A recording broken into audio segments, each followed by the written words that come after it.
మరో బ్రేకింగ్ చూస్తున్నాం. సీఎం రేవంత్ రెడ్డి ఈ నెల 21న కలెక్టర్లతో కీలక సదస్సు నిర్వహించనున్నారు. ఈ మేరకు కలెక్టర్లు సిద్ధంగా ఉండాలని ప్రభుత్వం ఆదేశించింది. కొత్త ప్రభుత్వం ఏర్పడిన తర్వాత నిర్వహిస్తున్న తొలి కాన్ఫరెన్స్ ఇదే. ఇక ప్రధానంగా 6 గ్యారెంటీల అమలుతో పాటు భూ రికార్డులతో ముడిపడిన అంశాలు, కౌలు రైతుల గుర్తింపు, కొత్త రేషన్ కార్డు జారీ, మహాలక్ష్మి పథకాల అమలు తదితర అంశాలపై చర్చించే అవకాశం ఉన్నట్లు ప్రభుత్వ వర్గాలు తెలిపాయి.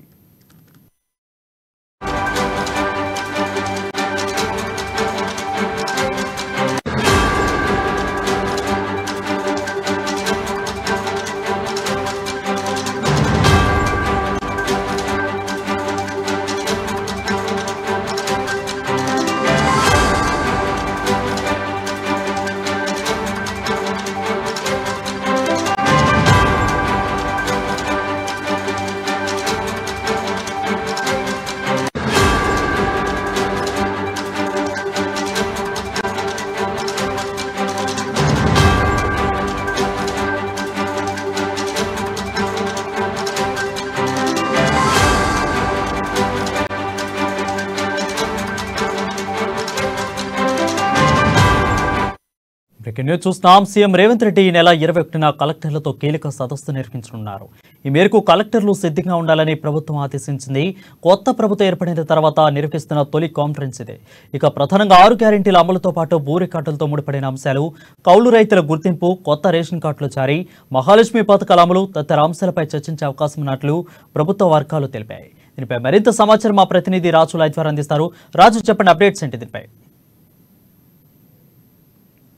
21న అన్ని జిల్లాల కలెక్టర్లతో సీఎం రేవంత్ రెడ్డి సమీక్షా సమావేశం నిర్వహించనున్నారు. ముఖ్యంగా ఆయన ముఖ్యమంత్రిగా పదవీ బాధ్యతలు స్వీకరించిన తర్వాత మొట్టమొదటిసారిగా అన్ని జిల్లాల కలెక్టర్లు, రాష్ట్రంలో ఉన్నటువంటి 33 జిల్లాలకు చెందినటువంటి కలెక్టర్లతో ఈ నెల 21న సమావేశం నిర్వహించనున్నారు. ఈ సమీక్షా సమావేశంలో ప్రధానంగా కాంగ్రెస్ పార్టీ ఎన్నికల్లో గెలిచిన తర్వాత ప్రజలకు ఏ రకమైన అభివృద్ధి సంక్షేమ పథకాలు అందివ్వాలనుకుంటుంది అనే విషయాన్ని కలెక్టర్లకు తెలియజేయనున్నారు. ముఖ్యంగా కలెక్టర్ల ద్వారానే ఈ పరిపాలన అంతా కూడా సాగాలి కాబట్టి ఖచ్చితంగా ఈ కలెక్టర్లకు కూడా ఒక అవగాహన ఉండాలి.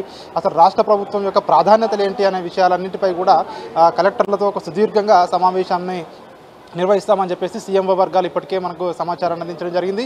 ఈ నెల 21న జరిగే ఏదైతే సమావేశం ఉందో ఈ సమావేశంలో పలు కీలకమైన అంశాలు చర్చకు వచ్చే అవకాశం ఉన్నట్టుగా కూడా మనకు తెలుస్తూ ఉంది. ముఖ్యంగా ప్రధానంగా చూసుకున్నట్టయితే ధరణి, అదేవిధంగా రైతు భరోసా కార్యక్రమాలపై ఈ సమావేశంలో చర్చకు వచ్చే అవకాశం కూడా కనిపిస్తూ ఉంది. మనం చూస్తూ ఉన్నాము, ధరణిపై ఇప్పటికే సీఎం రేవంత్ రెడ్డి పలుసార్లు రివ్యూ సమావేశం కూడా నిర్వహించడం జరిగింది. ఇప్పటికే ధరణి పేరును కూడా భూమాతగా మారుస్తామని చెప్పేసి కూడా ప్రభుత్వం ఇప్పటికే ప్రకటించింది. ఈ నేపథ్యంలోనూ దాని యొక్క విధి విధానాలు ఏ విధంగా ఉండాలి, అదేవిధంగా ఎవరైతే భూమి కోల్పోయిన వాళ్ళు ఉన్నారో, భూమి కాస్తులో ఉండి భూమి కోల్పోయిన వారు, ధరణి రికార్డులో లేకుండా ఉన్న వాళ్ళు ఎవరైతే ఉన్నారో, అదేవిధంగా ప్రభుత్వ భూమి అన్యాక్రాంతమైందో ఇవన్నిటినీ కూడా మళ్ళీ ఏ విధంగా సరిచేయాలి, అదేవిధంగా రికార్డులకు ఏ విధంగా ఎక్కియాలి, భూమాత పోర్టల్ ఏ విధంగా ఉండాలి, సో ఇవన్నిటిపై కూడా కలెక్టర్లకు ఒక దిశానిర్దేశం చేయనున్నారు. అదేవిధంగా కలెక్టర్ల దగ్గర నుంచి పలు సూచనలు, సలహాలు కూడా తీసుకున్నారు. ముఖ్యంగా ఎట్లా చేస్తే ఏ విధంగా ఉంటుంది ఈ ధరణి పోర్టల్, దాని స్థానంలో భూమాత పోర్టల్ ఏ విధంగా ఉండాలనే దానిపై సుదీర్ఘంగా కూడా దీంట్లో చర్చకు వచ్చే అవకాశం కూడా కనిపిస్తూ ఉంది. దీంతో పాటు ముఖ్యంగా రైతు భరోసాలో ఒక లిమిట్ ఏదైతే ఉందో 10 ఎకరాలకు మించిన వారికి రైతు భరోసా ఇవ్వకూడదు అని చెప్పేసి ఏదైతే ప్రభుత్వం ప్రాథమికంగా నిర్ణయం తీసుకుందో దీనిపై విధి విధానాలు ఏ విధంగా ఉండాలి అనే దానిపై కూడా ఇందులో చర్చకు వచ్చే అవకాశం కూడా కనిపిస్తూ ఉంది. ఇంకా ముఖ్యంగా కాంగ్రెస్ పార్టీ ఎన్నికల మేనిఫెస్టోలో చెప్పడం జరిగింది, ఎన్నికల హామీ కూడా ఇవ్వడం జరిగింది. కౌలు రైతులకు కూడా సంవత్సరానికి 12,000 సాయం చేస్తామని చెప్పేసి పెట్టుబడి సాయం ఏదైతే చెప్పడం జరిగిందో ఆ కౌలు రైతులను ఏ విధంగా గుర్తించాలి, దానికి విధి విధానాలు ఏ విధంగా ఉండాలి అనే దానిపై కూడా కలెక్టర్ల ఈ సమావేశంలో చర్చకు వచ్చే అవకాశం కూడా కనిపిస్తూ ఉంది. కౌలు రైతుల గుర్తింపు తర్వాత ఒకవేళ కొంతమందికి ఆల్రెడీ తక్కువ భూమి ఉన్న వాళ్ళు కూడా రైతులు ఉంటారు. సో వాళ్ళు కూడా ఇతరుల భూమి కౌలుకు తీసుకొని సో వాళ్ళు వ్యవసాయం చేస్తూ ఉంటారు. సో ఇట్లాంటి కాంప్లికేషన్ విషయాలు వచ్చినప్పుడు ఏం చేయాలి, కొందరికి భూమి ఉండదు, కొందరి భూమి ఉన్నా కూడా ఇతరుల భూమి కౌలుకు చేస్తూ ఉంటారు. సో ఇవన్నిట్లను కూడా ఏ విధంగా అసలు రెక్టిఫై చేయాలి, సో ప్రభుత్వం ఏ విధంగా దీనికి గైడ్లైన్స్ రూపొందించాలనే విషయాలపై కూడా ఈ సమావేశంలో చర్చకు వచ్చే అవకాశం కూడా కనిపిస్తూ ఉంది. ఇక ముఖ్యంగా చూసుకున్నట్టయితే గృహలక్ష్మి లబ్ధిదారులు ఎవరైతే ఇందిరమ్మ ఇల్లు ఎవరికైతే 5 లక్షల ఆర్థిక సాయం చేస్తామో ఇల్లు కట్టుకోవడానికి అని చెప్పేసి ఏదైతే కాంగ్రెస్ ప్రభుత్వం హామీ ఇచ్చిందో అదేవిధంగా ఆ 5 లక్షలు ఎవరికి ఇవ్వాలి, దీంట్లో ఎవరైతే లబ్ధిదారులు ఉంటారో వాళ్ళ గుర్తింపు ఏ విధంగా ఉండాలి, సో అనే దానిపై కూడా ఈ కలెక్టర్ల సమావేశంలో చర్చకు వచ్చే అవకాశం కూడా కనిపిస్తూ ఉంది.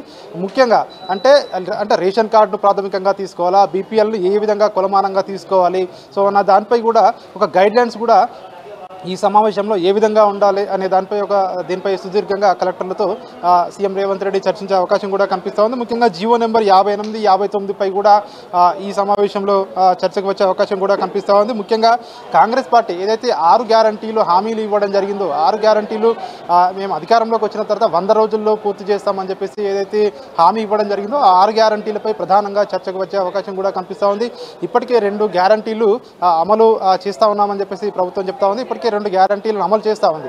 ముఖ్యంగా ఒకటి మహాలక్ష్మి పథకం బస్సుల్లో మహిళలకు ఉచిత రవాణా కావచ్చు, అదేవిధంగా ఆరోగ్యశ్రీ లిమిట్ పెంపు 10 లక్షల వరకు కూడా కార్పొరేట్ వైద్యం ఉచితంగా పేదవారికి అందించే వైద్యం ఏదైతే ఉందో ఇది. సో ఈ 2 ఇప్పటికే అమలు అవుతూ ఉన్నాయి. ఇక మిగిలిన 4 గ్యారంటీలు ఏ విధంగా అయితే 100 రోజుల్లో ఏ విధంగా అమలు చేయాలి, ముఖ్యంగా ఏది ప్రాధాన్యత అంశంగా, నెక్స్ట్ తర్వాత మూడవది ఏ గ్యారంటీ స్కీమ్ అమలు చేయాలనే దానిపై కూడా, అంటే రాష్ట్ర ఆర్థిక వ్యవస్థ ఏ విధంగా ఉంది, అదేవిధంగా ప్రస్తుతం ఏది నెక్స్ట్ అమలు చేయాలనే దానిపై కూడా కలెక్టర్ల ద్వారా ఈ సమావేశంలో చర్చించే అవకాశం కూడా కనిపిస్తూ ఉంది. ముఖ్యంగా అయితే ధరణి, అదేవిధంగా కౌలు రైతుల గుర్తింపు, రైతు భరోసా, అదేవిధంగా జీవో నెంబర్ 58, 59తో పాటు ముఖ్యంగా 5 లక్షలు పేదవారికి ఏదైతే 5 లక్షల గృహం నిర్మించుకోవడానికి 5 లక్షలు సాయం చేస్తామని చెప్పడం జరిగిందో ఆ 5 లక్షల గుర్తింపు, లబ్ధిదారుల గుర్తింపు పై ఈ సమావేశంలో ప్రధానంగా చర్చకు వచ్చే అవకాశం కూడా కనిపిస్తూ ఉంది. రేవంత్ రెడ్డి ముఖ్యమంత్రిగా బాధ్యతలు స్వీకరించిన తర్వాత మొదటిసారి నిర్వహించే కలెక్టర్ల సమావేశంలో పలు కీలక అంశాలు కూడా చర్చకు వచ్చే అవకాశం కూడా కనిపిస్తూ ఉంది. వారు రైట్. అయితే కొత్తగా చూసుకున్నట్లయితే ఉచిత బస్సు ప్రయాణం అనేది కొంత చర్చలకు దారితీస్తున్నారు. అందరికి కాదు, కొంతమందికి ఇవ్వాలి అని కొంతమంది అయితే మహిళలు మాట్లాడటం కూడా జరుగుతోంది. ఆ వీడియో క్లిప్స్ కూడా మనం చూస్తాం. దీని మీద ప్రత్యేకంగా కలెక్టర్లతో ఏమైనా సమావేశం నిర్వహించే అవకాశాలు ఏమైనా కనిపిస్తున్నాయా? మహిళలకు సంబంధించి ఉచిత బస్సు రవాణా విషయంలో ఇప్పటికైతే ప్రభుత్వం అయితే వెనక్కి తగ్గే అవకాశం కూడా కనిపించట్లేదు. కొంతమంది చెప్తా ఉన్నారు ఇది మాకు కొంతమందికి అవసరం లేదు, కొంతమంది డబ్బున్న వాళ్ళు ఉంటారు, వాళ్ళకి అవసరం లేదు, వాళ్ళు అఫోర్డ్ చేయగలరు టికెట్, సో వాళ్ళ ఇబ్బంది ఉండదు అని చెప్పేసి ఎవరైతే అంటున్నారో, సో వాళ్ళకి ఇప్పుడు వాళ్ళని దృష్టిలో పెట్టుకొని ఒకవేళ ఇందులో కనుక సో మళ్ళీ టికెట్ కనుక పెట్టిందంటే మళ్ళీ ప్రజల్లో ఒక గందరగోళమైన వాతావరణం వెళ్ళే అవకాశం కూడా కనిపిస్తూ ఉంది. సో ఇచ్చిన హామీని కూడా అమలు చేయలేని అపవాదు కూడా వచ్చే అవకాశం ఉంది. కాబట్టి సో ప్రస్తుతానికైతే దాంట్లో ఎట్లాంటి మార్పులు చేర్పులు కూడా ఉండే అవకాశం లేదు. ప్రజెంట్ అయితే మహిళలందరికీ ఫ్రీగా బస్సు రవాణా సౌకర్యం అదేవిధంగా కొనసాగే అవకాశం కూడా కనిపిస్తూ ఉంది. ఇక చూసుకున్నట్టయితే దీంతో పాటు కాకపోతే బస్సులు ప్రస్తుతానికైతే ఇస్తున్నటువంటి ఆర్డినరీ బస్సు, అదేవిధంగా ఎక్స్ప్రెస్ బస్సు, సో అదేవిధంగా సిటీ మెట్రో బస్సు, ఈ బస్సులో మహిళలకు ఉచితంగా ప్రస్తుతానికి ఉచిత బస్సు రవాణా సౌకర్యం కూడా కల్పిస్తూ ఉన్నారు. ప్రస్తుతానికైతే సో ఇట్లాంటి దాంట్లో దీనిపై చర్చకు వచ్చే అవకాశం అయితే మనకు కనిపించడం లేదు. ముఖ్యంగా ధరణిపై ఎక్కువసేపు చర్చించే అవకాశం కూడా కనిపిస్తూ ఉంది. ధరణితో పాటు ముఖ్యంగా రైతు భరోసా ఏదైతే పెట్టుబడి సాయం, రైతులకు అందించే పెట్టుబడి సాయం 5,000 నుంచి 7,500 ప్రతి ఒక్క వ్యవసాయ కారుకి ఇస్తా అని చెప్పేస్తారో, సో దానిపై కూడా చర్చించే అవకాశం కూడా కనిపిస్తూ ఉంది. ముఖ్యంగా ఏదైతే రైతులకు అదేవిధంగా కౌలు రైతులను ప్రధానంగా కౌలు రైతుల గుర్తింపుపై ప్రధానంగా ఈ సమావేశంలో చర్చకు వచ్చే అవకాశం కూడా కనిపిస్తూ ఉంది. మొత్తానికి ఈ నెల 21వ తేదీన నిర్వహించబడేటువంటి కలెక్టర్ల సమీక్షా సమావేశంలో పలు కీలకమైన అంశాలు ప్రభుత్వం నెక్స్ట్ ఫర్దర్ రాష్ట్ర ప్రజలకు పరిపాలనను, అభివృద్ధి, సంక్షేమ కార్యకలాపాలను ఏ విధంగా ప్రజల్లోకి తీసుకెళ్లాలనుకుంటుంది, అసలు ప్రభుత్వం యొక్క వ్యూ ఏ విధంగా ఉంది, ప్రజలకు ఏ సహకారాలు అందించాలనుకుంటుంది, ప్రభుత్వం యొక్క బ్లూ ప్రింట్ మొత్తం కూడా కలెక్టర్ల ముందు సీఎం రేవంత్ రెడ్డి ఉంచనున్నారు. దీనిపై ప్రధానంగా చర్చ జరిగే అవకాశం కూడా కనిపిస్తూ ఉంది. వారు thank you Raju for the clear updates.